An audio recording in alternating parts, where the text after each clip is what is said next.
మీ business ని develop చేసుకోవాలని అనుకుంటున్నారా? అయితే వెంటనే సంప్రదించవలసిన ఫోన్ నంబర్ 7729969299. ఆర్ఆర్ఆర్ అంటే ఏంటో తెలుసా? Real, responsible, rebel.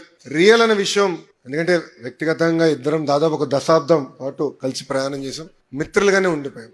ఎప్పుడైతే చంద్రబాబు నాయుడు గారిని అరెస్ట్ చేశారో నాకు టాప్ మొదటి 10 మందిలో ఫోన్ చేసిన వ్యక్తి ఆర్ఆర్ఆర్ గారు. వేరే పార్టీ అయినా ఫోన్ చేసి జరిగింది కరెక్ట్ కాదు, లేదు మీకు అండగా నిలబడతాం, లీగల్ గా నీకు ఏం హెల్ప్ కావాలంటే కూడా గైడ్ చేస్తానన్నారు. నేను ఆనాడు ఢిల్లీకి వెళ్ళి ఉన్నప్పుడు కూడా ప్రతి క్షణం నాతో ఉండేవారు. కోర్టులో ఏం జరుగుతుంది, ఏం చేస్తే బాగుంటుందని నేను గైడ్ కూడా చేశారు. అందుకే అంటున్నా, రియల్ మనసున్న వ్యక్తి ఆర్ఆర్ఆర్ గారు. మనందరం చూసాం, 5 ఏళ్లు అనేక పోరాటాలు చేశారు. రాజద్రోహం కేసు పెట్టి కొట్టినా కూడా ఆయన పట్టించుకోలేదు. నమ్ముకున్న సిద్ధాంతాల కోసం ఆయన ముందరికెళ్లారు. మీరందరూ ఆశీర్వదించారు, మంచి మెజారిటీ ఆయన గెలిపించారు. గెలిచిన తర్వాత ఇప్పుడు ఎమ్మెల్యే అయిపోయాను, రిలాక్స్ అవలా. ఇమీడియట్ గా కలెక్టర్ గారికి చెప్పి ఏకంగా ఉండి డెవలప్మెంట్ ఫండ్ ఏర్పాటు చేశారు. ఆయన స్నేహితులు, శ్రేయోభిలాష అందరితో మాట్లాడి ఆ ఫండ్ కి నిధులు తీసుకొచ్చి ఉండి అభివృద్ధి కోసం డబ్బులు ఖర్చు పెడుతున్నారు. జెడ్పీ హై స్కూల్ అభివృద్ధి కోసం 60 లక్షల రూపాయలు ఖర్చు పెట్టారు. 34 ప్రభుత్వ పాఠశాలలు ఉంటే 31 ప్రభుత్వ పాఠశాలలో బిల్డింగ్స్ గానీ, క్లాస్ రూమ్స్ గానీ, డెస్క్స్ గానీ, ప్లే గ్రౌండ్లు అన్ని కూడా ఏర్పాటు చేశారు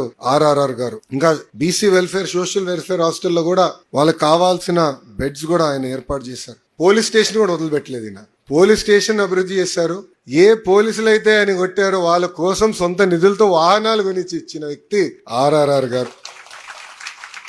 డ్రైన్స్ క్లీనింగ్ కానివ్వండి, పంట కాలువల క్లీనింగ్ కానివ్వండి, సొంత నిధులతో కూడా ఖర్చు పెట్టి అభివృద్ధి చేశారు. సురక్షితమైన తాగునీరు కోసం 34 వాటర్ బెడ్ ఫిల్టర్స్ కూడా ఆయన రిపేర్లు చేయించారు. ఇంకా ఉండి టు జొలపాలెం లింక్ రోడ్ అభివృద్ధి చేసే కార్యక్రమం మొదలు పెట్టారు. దానికి రతన్ టాటా గారి పేరు కూడా ఏర్పాటు చేసిన వ్యక్తి మన ఆర్ఆర్ఆర్ గారు. ఆర్ఆర్ఆర్ అంటే ఏంటో తెలుసా? Real, responsible, rebel. రియల్ అనే విషయం, ఎందుకంటే వ్యక్తిగతంగా ఇద్దరం దాదాపు ఒక దశాబ్దం పాటు కలిసి ప్రయాణం చేసాం, మిత్రులుగానే ఉండిపోయాం.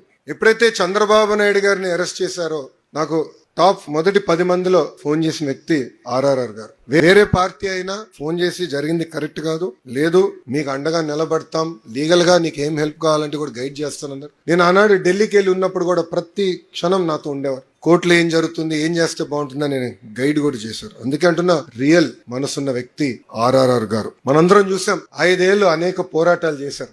రాజద్రోహం కేసు పెట్టి కొట్టినా కూడా ఆయన పట్టించుకోలేదు. నమ్ముకున్న సిద్ధాంతాల కోసం ఆయన ముందరికెళ్లారు. మీరందరూ ఆశీర్వదించారు, మంచి మెజారిటీ ఆయన గెలిపించారు. గెలిచిన తర్వాత ఇప్పుడు ఎమ్మెల్యే అయిపోయాను, రిలాక్స్ అవలా. ఇమీడియట్ గా కలెక్టర్ గారికి చెప్పి ఏకంగా ఉండి డెవలప్మెంట్ ఫండ్ ఏర్పాటు చేశారు. ఆయన స్నేహితులు, శ్రేయోభిలాష అందరితో మాట్లాడి ఆ ఫండ్ కి నిధులు తీసుకొచ్చి ఉండి అభివృద్ధి కోసం డబ్బులు ఖర్చు పెడుతున్నారు. జెడ్పీ హై స్కూల్ అభివృద్ధి కోసం 60 లక్షల రూపాయలు ఖర్చు పెట్టారు. 34 ప్రభుత్వ పాఠశాలలు ఉంటే 31 ప్రభుత్వ పాఠశాలలో బిల్డింగ్స్ గానీ, క్లాస్ రూమ్స్ గానీ, డెస్క్స్ గానీ, ప్లే గ్రౌండ్లు అన్ని కూడా ఏర్పాటు చేశారు ఆర్ఆర్ఆర్ గారు. ఇంకా బీసీ వెల్ఫేర్, సోషల్ వెల్ఫేర్ హాస్టల్లో కూడా వాళ్ళకి కావాల్సిన బెడ్స్ కూడా ఆయన ఏర్పాటు చేశారు. పోలీస్ స్టేషన్ కూడా వదిలిపెట్టలేదు ఈయన. పోలీస్ స్టేషన్ అభివృద్ధి చేశారు. ఏ పోలీసులు అయితే ఆయన కొట్టారో వాళ్ళ కోసం సొంత నిధులతో వాహనాలు కొనిచ్చి ఇచ్చిన వ్యక్తి ఆర్ఆర్ఆర్ గారు. డ్రైన్స్ క్లీనింగ్ కానివ్వండి, పంట కాలువల క్లీనింగ్ కానివ్వండి, సొంత నిధులతో కూడా ఖర్చు పెట్టి అభివృద్ధి చేశారు. సురక్షితమైన తాగునీరు కోసం 34 వాటర్ బెడ్ ఫిల్టర్స్ కూడా ఆయన రిపేర్లు చేయించారు. ఇంకా ఉండి టు జొలపాలెం లింక్ రోడ్ అభివృద్ధి చేసే కార్యక్రమం మొదలు పెట్టారు. దానికి రతన్ టాటా గారి పేరు కూడా ఏర్పాటు చేసిన వ్యక్తి మన ఆర్ఆర్ఆర్ గారు.